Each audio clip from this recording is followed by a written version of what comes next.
Saudara, bonus harus dibelanjakan dan dianggarkan dengan bijak. Ada hal yang sebaiknya tidak dibelanjakan dari bonus. Nah, perencana keuangan Prita Gozi bersama kita seperti biasa di hari Jumat untuk bahas soal bijak membelanjakan bonus. Telepon kami di 021536600500 atau 0215366122. Bagaimana supaya Anda membelanjakan bonus dengan bijak? Nah, Prita Gozi punya beberapa tips di sini. Ada 5 poin di layar, kita lihat. Nomor 1, prioritaskan 5 pos kebutuhan. Jadi apa yang jadi prioritas nih 5 pos ini? Yang paling pertama adalah pada saat kita dapat penghasilan tambahan, itu usahakan kita punya dana cadangan atau dana darurat. Yang kedua adalah membayar utang. Oke, utang. Ya, yang ketiga adalah kita kalau bisa punya uang untuk dana pendidikan anak-anak kalau kita sudah punya anak. Oke, kalau misalnya kita anak belum ada, kemudian rumah belum ada, maka ini alokasinya adalah untuk uang muka pembelian rumah. Baru yang terakhir, ini kebutuhannya ya kalau bisa untuk bersenang-senang atau kebutuhan religi, maka itu juga bisa dialokasikan. Oke, sebelum kita masuk ke poin nomor 2, ternyata sudah ada penelpon. Ada Pak Taufik dari Bandung. Selamat pagi, Pak Taufik.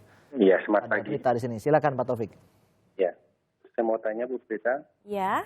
Ya, mungkin pertanyaannya rada panjang.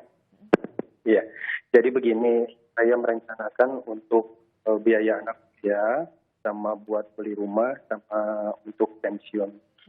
Nah, yang pertama saya sudah alokasi dana 20 juta untuk anak kuliah di saham itu untuk 10 tahun ke depan. Ya. Dan satu lagi itu 850.000 saya beli saham untuk beli rumah, tapi itu 10 tahun yang akan datang. Okay. Dan 120.000 untuk pensiun itu untuk 20 tahun yang akan datang. Ya. Itu target saya, yang 20 juta untuk anak kuliah itu mungkin returnnya ya kurang lebih lah sekitar 300-an jutaan. Dan yang 850.000 yang 10 tahun itu mungkin sekitar 600 jutaan. Dan yang 120.000 20 tahun itu mungkin sekitar 1,8 M. Nah, itu hitung-hitungan saya, saham ini menurut histori ya selama 10 tahun yang ke belakang itu returnnya 30% per tahun. Itu terlalu optimis apa enggak? Sebenarnya dulu pernah saya, ya. Maaf, ini saham atau reksadana saham? Saham. Sahamnya apakah di satu emiten atau lebih? Lebih. Jadi saya taruhnya di Wasita Karya untuk sekarang, Ya. terus Indofood, Oke, CBP, baik. dan satu lagi di Malindo Vetnya. Tapi tidak tutup kemungkinan itu dalam beberapa bulan akan saya revisi lagi, di mana yang lebih bagus.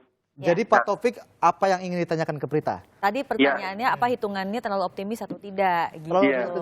Terlalu apakah itu realistis atau tidak? Ya. Ada yang Pak Taufik, ada yang semua ini ada yang dibelanjakan, ada yang berasal dari bonus? Oh, tidak, karena saya wirausaha sebenarnya. Maaf agak melenceng dari topik ya. Ya. Nggak apa-apa. Baik. Terima kasih Pak Taufik. Ya, baik. Wirausaha itu kan memang dia tidak mendapatkan gaji bulanan. Jadi sebetulnya ya seakan-akan seperti bonus setiap bulan, kira-kira kan seperti itu. Nah, mengenai tadi ada 3. Yang pertama adalah dana pendidikan anak, kemudian untuk beli rumah, lalu dana pensiun. Untuk dana pendidikan anak terus terang mempergunakan asumsi return 30% setahun itu terlalu optimis atau agresif. Karena untuk dana pendidikan anak 10 tahun mendatang itu mungkin batas maksimal itu kita menggunakan rate of return-nya ekspektasinya 15% per tahun saja. Karena bagaimanapun juga saham itu kan juga bisa drop ya. Jadi kalau untuk dana pendidikan anak kita jangan terlalu agresif. Lalu untuk beli rumah juga sebetulnya agak sama. Karena kalau tidak nanti pada saat turun Anda nggak beli rumahnya, tunda terus.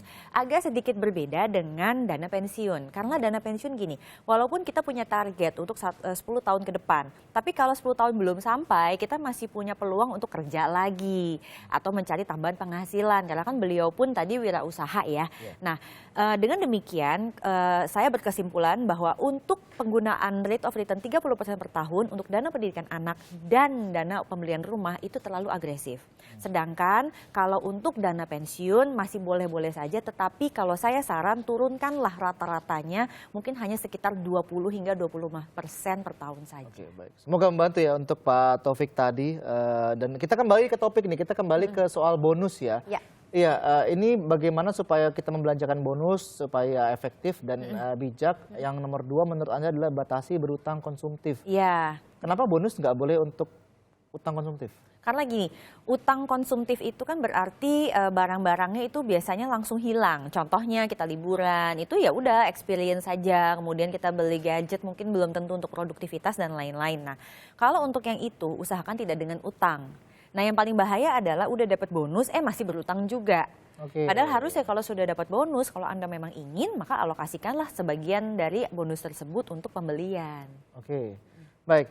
Ada penelpon kedua, ada Budi dari Bandung, dari Sukabumi. Selamat pagi Pak Budi. Halo. Selamat pagi. Selamat pagi Pak Budi. Iya, baru dapat bonus juga nih Pak ya. Halo, selamat pagi Pak Budi. Oh iya, Iya. Iya pagi. Iya, selamat pagi Pak. Iya, silakan Pak Budi. Ya gini, saya kan diperkirakan tanggal 22 ini dapat bonus nih kurang lebih besarannya 13 sampai 15 juta. Baik, Bapak. Terus pengertian harus bijak menggunakannya itu seperti apa, Bu? Makasih. Baik. Oh, baik. Iya. Ya. Ya, makanya ini kita buat 5 poin ini ya. Ya, betul sekali. Jadi bonus itu kan datangnya hanya 1 tahun sekali. Tidak tentu jumlahnya juga tidak bisa dipastikan. Oleh sebab itu yang namanya bijak artinya jangan sampai penggunaan bonus Anda itu tidak menambah aset keluarga Anda. Sebab kata kuncinya itu. Nah, untuk bisa menambah aset itu sebabnya saya bilang pertama prioritasnya 5 pos kebutuhan. Kemudian batasi berutang konsumtif. Karena kalau Anda masih berutang konsumtif, akhirannya nanti akan dipakai juga untuk bayar utang. Lalu ambil alokasi persentase penghasilan. Kata kuncinya kan kita mau aset kita tuh nambah. Ya. Otomatis dari bonus yang kita dapat misalnya tadi 15 juta, paling tidak ya 2 jutanya kita jadikan aset. Mungkin kalau 2 juta rupiah itu alternatifnya bisa beli logam mulia, bisa beli reksadana. Nah, itu bisa lah hal-hal seperti itu dilakukan. Oke, untuk bagi rekening living, saving, playing ini jadi mana yang persentasenya, berapa yang living, berapa saving, berapa playing? Yes, jadi gini, pada saat kita punya 5 pos kebutuhan, sebetulnya itu kalau dibagi menjadi living, saving, dan playing. Living itu adalah untuk kehidupan kita, yang mungkin bisa membantu misalnya beli tambahan rumah lah, uang muka, dan lain-lain.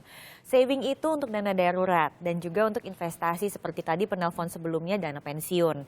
Lalu untuk playing ini adalah hal-hal yang sifatnya menyenangkan. Seperti berlibur atau misalnya membeli barang baru yang memang bisa dibeli dengan bonus. Jadi dialokasikan bukan cuma ke satu kebutuhan, tapi Iya, juga betul. sudah berbagi. Iya. Baik, terima kasih Berita Gozi dan semoga tadi membantu supaya Anda yang nanti sudah atau akan dapat bonus, Anda tidak kalap dalam membelanjakannya dan bisa menjadi lebih efisien. Dan terima kasih kepada pemirsa yang sudah menelpon.